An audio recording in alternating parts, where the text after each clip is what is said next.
Já ficou um pouco repetitivo falar isso, mas o episódio dessa semana de Pacificador foi sensacional. Novamente, eles conseguiram entregar o ouro e mandaram muito bem. Mesmo com a gente sabendo mais ou menos o que iria acontecer, eles foram lá e entregaram, e teve desenvolvimento, teve personagem, teve história e teve muita emoção. Eu lembro quando eu falei lá no episódio 3, no episódio 4... que se a série conseguisse manter aquele nível ao longo de todos os outros episódios, do episódio 5, do episódio 6, do episódio 7 e o último, essa série com certeza iria ser uma das maiores séries de super-heróis de todos os tempos. E bem, estamos aqui no episódio 7, falta apenas um episódio, e nesse momento o Pacificador se credencia a estar na elite, entre as maiores séries de super-heróis de todos os tempos. Ali junto com Watchmen, ali junto com Demolidor e alguma outra série que você acha que mereça estar aí. Na minha opinião, até então, essas eram as duas melhores séries de super-heróis. O Pacificador, ele está no bolo ali do top 3. Vai ser melhor que o Watchmen? O Watchmen eu já acho bem difícil de esperar. Mas eu acho que pode vir a ser melhor que a primeira temporada do Demolidor, caso ele tenha um final assim, ó, nota 10. Mas assim, ó, mesmo que ele não consiga superar Demolidor, ele está ali. E isso, gente, é muita coisa, porque a gente tá falando do Pacificador. Quem há 6 meses atrás sabia qual que era o primeiro nome do Pacificador? Quem há 6 meses atrás iria dizer que uma águia americana iria ser um dos melhores pets da história da TV norte-americana? Ninguém, tá ligado? Ninguém! Mas é isso que o Pacificador fez. Ele chegou ali, comendo nas beiradinhas, como ninguém quer nada. Aqui, ó, tô na humildade, tô tranquilo, vou fazer meu trabalho. No dia a dia eu vou conquistar você lá na frente, eu vou conquistar. E ele fez isso. E esse episódio 7 do Pacificador é um exemplo notável de como que eles conseguiram fazer isso. Porque eles construíram uma rede de história, uma rede de personagens, que todos eles se entrelaçam, e eles criam amizades, criam rivalidades, ao mesmo tempo que tudo é muito orgânico na história. E esse episódio 7, ele foi extremamente orgânico, porque tudo que aconteceu foi baseado em cenas de ação. Praticamente o grande mote do episódio foi ter cenas de ação, mas no meio dessas cenas de ação, porque não é uma cena de ação gratuita. Não, velho, ele quer dar emoção. E o James Gunn, ele é muito bom nessa transição. A transição do pastelão para pura emoção genuína. E esse episódio, ele teve 2 momentos de pura emoção genuína que, olha, foram absolutamente geniais. O primeiro desses momentos é quando o Pacificador enfrenta o seu pai, o Grande Dragão Branco. Cara, é simplesmente muito emblemático todo o final ali da luta. Eu disse que iria acontecer isso. O pai do Pacificador não ser uma borboleta, ser de fato um ser humano ruim, um ser humano que não tem nenhum traço de redenção, que ele não pode ser salvo e que ele iria eventualmente atrás do filho dele porque ele odeia o filho dele. Tá gravado lá, eu falei isso no episódio 3. Só que eu tinha a teoria que em algum momento eu achei que o Pacificador iria achar que o pai dele era uma borboleta. Essa foi a única coisa que eu errei do pai dele. Porque o roteiro, ele foi construído exatamente desse jeito, para mostrar que um ser humano, ele pode ter um tipo de redenção, mas tem um tipo de pessoa que não tem, que é justamente o pai do Pacificador. Ele tá ali para representar esse tipo de pessoa. E por que não tem redenção? Porque ele não quer ter redenção. Ele vai pra cadeia e de nada adianta ele ir pra cadeia. Nada, ele não muda nada de visão, ele continua exatamente igual. O pai do Pacificador é o exemplo disso. E é por isso que é a relação de pai e filho. O filho que tá se redimindo, entendendo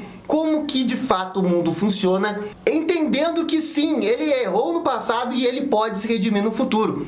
Ele quer aceitar as mudanças. E tudo isso culmina no confronto final entre os dois ali no meio da estrada. E a trajetória do Pacificador foi justamente isso. Dele entender que ele pode melhorar, e dele ver que o pai dele, apesar dele ser família, como o próprio Christopher Smith falou lá no episódio 4, ele não pode ser salvo. E na situação que ele se encontra ali no episódio, a única alternativa que ele tem é matar o seu pai. E essa cena que ele mata o pai dele é genial. E ela é genial em absolutamente todos os níveis. Na fotografia, na própria arma que o Pacificador usa pra matar o seu pai. Porque assim, ó, não sei se vocês perceberam, aquela é uma arma da Segunda Guerra Mundial.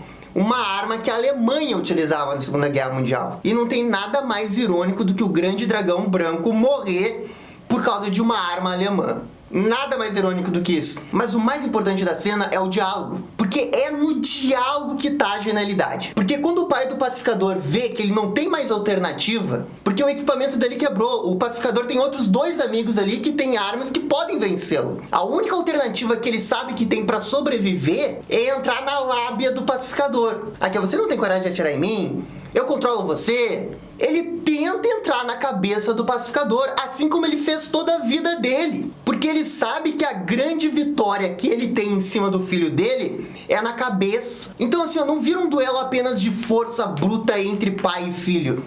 Não, vira um duelo psicológico em cima dos dois. Porque essa cena do pai descarregar no filho dele, isso aconteceu quando ele era criança.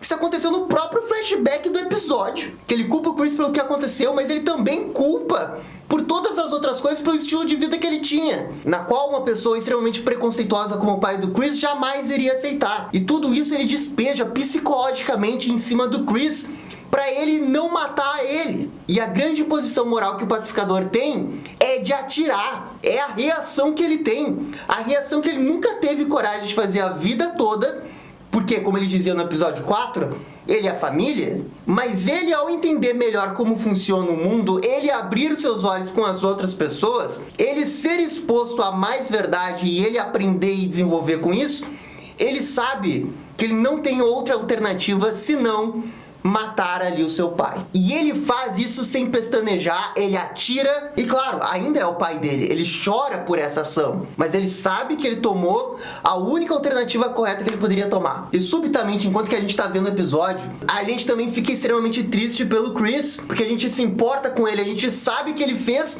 o que tinha que fazer, mas a gente não quer que ele fique triste. E ali é um dos primeiros momentos de pura emoção. A cena só não é perfeita porque o vigilante faz uma intervenção de piada, e ali não era o momento de fazer piada, era o momento pra ficar uma cena crua, bruta, pra gente entender perfeitamente a dor dele. De qualquer jeito, a cena ainda é muito boa. Mas o outro momento de genialidade do episódio é mais ou menos uns 10 minutos depois, quando envolve o Wiggly, a águia pet do pacificador. Porque durante a luta tem um momento que a gente mais passa raiva em toda a série do pacificador, que é quando o Wiggly tenta atacar o grande dragão branco e bate atacando fisicamente o Wiggly. E gente, eu digo por todo mundo que com certeza todo mundo ficou pé da vida com essa cena, querendo entrar dentro do episódio pra gente mesmo bater naquele cara. Porque ninguém bate no Wiggly. Se ele matar o Wiggly, vai se ver comigo. Ninguém vai te matar o Wiggly, entendeu? Não dá pra matar o Wiggly. Ai deles de matar o Wiggly. Porque é um personagem da série que a gente não quer perder. Que a gente conheceu há 6 episódios e já tá apaixonado por ele. Então quando a gente chega ali na cena do veterinário, a gente tem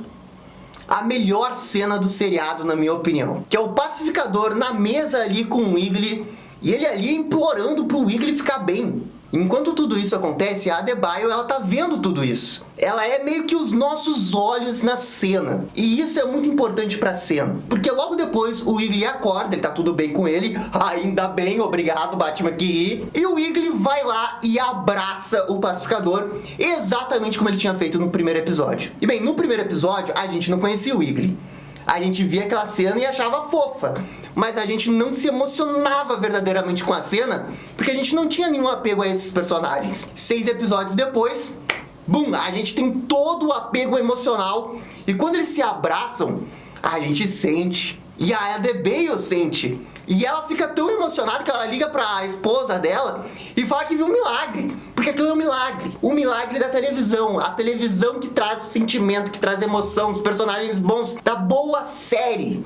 Da série que você se importa. E essa cena, ela dura. Você vê o abraço continua, você se emociona com o abraço. E não tem ali nenhuma piadinha no meio ali pra quebrar o clima, porque é um momento importante, é um momento de seriedade e de emoção. E isso acontece, e essa cena... é maravilhosa. Mas a genialidade do episódio, ela não para só por aí. Porque tem uma outra coisa genial nesse episódio, que é o Murny, a morte do Murny. E a morte do Murny cria uma rima absolutamente genial, porque eu não sei se vocês perceberam, mas nesse episódio, a águia quase morreu e a gente se emociona, e quando ela tá viva a gente chora. O Murny morre e quando tem a despedida dele com um high five ali alienígena, a gente se emociona. Então assim, ó, um alienígena e uma águia, um animal. E a gente se emociona. Enquanto que do outro lado tem a morte de um humano.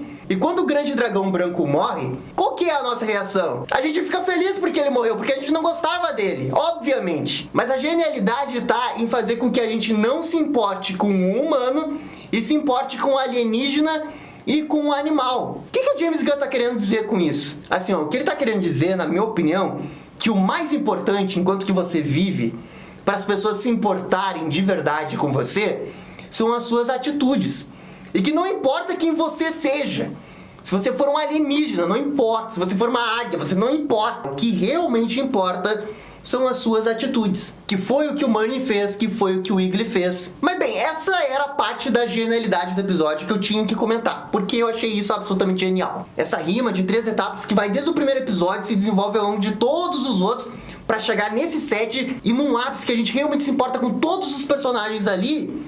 Isso daí é genialidade. Isso é quem sabe escrever personagem. Esse é o nível dessa série. Agora vamos comentar as outras coisas do episódio, porque a Adebayo e a Harcourt, elas meio que tiveram que encontrar um jeito pra conviver juntas e deixar meio que de lado os problemas que elas têm pra poder continuar ali. E eu gosto muito da personagem da Adebayo, porque ela, assim como o Pacificador, ela tem a sombra de uma pessoa familiar dela. O Pacificador tinha o pai dele, que era a sombra dele e que guiou ele por muitos anos. E a jornada do Pacificador era de justamente se desvencilhar ao seu pai. A Adebayo, ela tem uma jornada muito parecida. A vida toda ela tentou fugir da sombra da mãe, mas quando chegou uma hora ali, a mãe chamou e ela teve que ir. E é por isso que tinha o diário ali, pra incriminar o Pacificador, pro Pacificador eventualmente voltar pro Esquadrão Suicida e ficar preso em Belle Reve. Esse era o plano dela. Só que a Adebayo, ao contrário do Pacificador, desde o início ela já era uma boa pessoa. Mas vejam só como que o roteiro é genial. Porque mesmo ela sendo uma boa pessoa, a mãe dela, com a influência negativa que ela tem, acabou forçando ela a cometer um erro. E um erro que o Pacificador não perdoa ela, que é justamente colocar o diário ali na casa dele. Eventualmente no episódio 8, eu acho que o Pacificador vai perdoar a Adebayo. Porque a Adebayo, ela viu que fez algo errado e ela está profundamente arrependida com isso. Mas é nesse momento que ela entende que ela não tem que seguir as ordens da mãe. E ela sabe disso, ela internamente sempre soube disso. Mas é muito bom em ver como que mesmo ela não querendo, às vezes a gente não tem outra escolha a não ser fazer uma coisa que a gente não quer. E foi exatamente o que aconteceu ali no caso do diário com a Adebayo. E é exatamente por causa dessa relação com os pais que os protagonistas da série é o Pacificador, claro, mas a Adebayo também. Não é o Vigilante, não é o Economos. Eles estão ali, eles são co-protagonistas também. Mas a jornada da Adebayo, ela é tão importante quanto do Pacificador. E esse episódio foi genial pra ela. O fato dela também perceber que ela quer ficar ali com a equipe do Pacificador, quando ela vê a Wiggly se abraçando com o Pacificador, também é muito marcante. Porque quando ela percebe que ela não pode fugir, tá ligado? Ela se importa com o Pacificador. Ela tem que estar ali pra ajudar o Pacificador. Ela precisa, faz parte dela. Então assim, ó, mesmo que talvez ela não quisesse estar ali desde o início, uma parte dela se descobriu ali. Porque ela sabe que ela é boa nisso e ela quer ajudar. Então assim, ó, isso também é muito legal. Porque ela segue sem querer os passos da Amanda Waller, mesmo não querendo seguir. Mas o mais importante, ela segue os passos da Amanda Waller porque ela quer. E não porque a Amanda Waller pediu no início da temporada. Não, ela continua ali porque ela quer. E isso é o mais importante. Então ela se descobre em quem que ela é. Ela comete os erros, ela vê que ela cometeu erros. E ela também se desprende de sua mãe. E isso é uma jornada muito parecida com a do Pacificador. Então assim, ó, genial, James Gunn de novo. E bem, vamos falar um pouco agora das borboletas. Porque aquele final do episódio 6, que a outra lá invade a delegacia de polícia com as borboletas, enquanto que toca a música lá do Monster, absolutamente incrível aquela cena, e deixou num hype pra ver como que eles iriam seguir no episódio 7. E era um hype tão alto que era muito difícil segurar esse hype. E nesse episódio, por causa do hype ali do episódio 6, eu pensei que a gente ia ter uma super, hiper, mega coisa com as borboletas. Mas a verdade é que esse episódio ele não quis focar muito nas borboletas. Teve ali um pedacinho das borboletas que foi legal ali quando eles invadiram o apartamento do Burn. Foi tipo um teaser do episódio final. Mas deu pra ver que eles estavam querendo segurar tudo com as borboletas pro episódio 8. E que nesse episódio eles iriam encerrar tudo envolvendo o pai ali do Pacificador. Então esse episódio foi pra encerrar a parte do monstro humano, pra ir pra parte dos monstros alienígenas no episódio 8. E que aí, meus amigos, aí o negócio vai ferver. Esse negócio deles mostrarem a vaca e ser esse bicho aí extraordinário, gigante, digno de James Gunn. Inclusive aqui no meu Twitter falaram que esse bicho lembra muito a Silk dos Jovens Titãs, que é o bichinho de estimação da Estelar. E, gente, de fato, lembra muito. Só que assim, a origem da Silk não tem nada a ver com alienígena. É um negócio que foi criado pelo Mariposa Assassina dentro do desenho dos Jovens Titãs. Não tem nada a ver com HQ. Então, assim, ó, eu acho que é só uma coincidência que se parece com a Silk. Mas agora a gente vai chegar no episódio 8 e com certeza todas as revelações envolvendo os alienígenas a gente vai ter. Ah, Gabriel, você acha que alguém vai morrer? Não, eu acho que a partir de agora ninguém mais vai morrer. A Harcourt, na minha opinião, ela vai sobreviver e ela vai ser uma das pontes pro filme do Adão Negro. Eu tenho convicção que vai acontecer isso. Ela vai aparecer ali e alguma coisa vai acontecer no final que vai levar ela pro lugar onde vai acontecer os eventos do Adão Negro. Que supostamente é lá em Kahndaq. Ah, Gabriel, mas será que vai aparecer algum cameo da Liga da Justiça? Então, esse é o rumor da vez. Porque o próprio James Gunn falou pra você cuidar de spoiler, que nos últimos episódios pode ter muita coisa. Então, assim, ó, eu acho que de fato existe uma possibilidade da gente ter um cameo da Liga da Justiça. E se eu fosse escolher alguém, eu acho que poderia ser o Aquaman, porque a gente teve aquela piada do Aquaman lá no primeiro episódio, e seria uma forma inteligente de encerrar essa temporada, fazendo uma piada com o Aquaman no final da temporada, rimando com a primeira e mostrando ali o Jason Momoa fazendo alguma coisa. Talvez pra desmentir os rumores sobre ele lá no primeiro episódio. Então, assim, ó, eu acho que existe a possibilidade. E de qualquer jeito, seja lá qual for o cameo que aparecer, com certeza é um cameo pra uma piada. Não é um cameo pra se levar a sério, que vai aparecer ali o Aquaman e eles vão enfrentar as borboletas. Não, gente, não vai acontecer nada disso. Impossível disso acontecer. Se tiver um cameo, vai ser um cameo de comédia. E eu tenho certeza disso. Ah, Gabriel, mas será que as borboletas estão ligadas com o Besouro Azul? Assim, ó, eu já acho que essa é uma teoria bem difícil de acontecer, porque se fosse pra ter alguma outra ligação com o Besouro Azul, eles teriam falado mais no episódio 4, 5 e 6. E de fato, depois que a gente ficou sabendo do básico das borboletas, eles não revelaram muito mais. Então eu acho que a intenção realmente do James Gunn é de fazer só uns alienígenas que invadiram a Terra. Sabe, uma invasão alienígena genérica que você acaba se importando pelo Murney, mas pra ele justamente ter feito essa rima do monstro alienígena com o monstro humano. Que foi ali o que ele fez no episódio 6, no 7 ele complementou e no 8 ele vai encerrar. Então assim, ó, esse episódio 7 foi realmente incrível. Eu vou dar aqui, ó, nota 9,5, que eu achei que foi de fato o melhor episódio da temporada, porque teve cena de ação, mas também teve muito desenvolvimento de personagem e teve essa genialidade aí do Eagly, do Murney e da morte aí do pai do pacificador, que foi muito boa. Por isso aí eu acho que nota 9,5 tá mais do que justo. E agora vamos esperar o episódio 8 pra ver, né, se ele ganha um 10.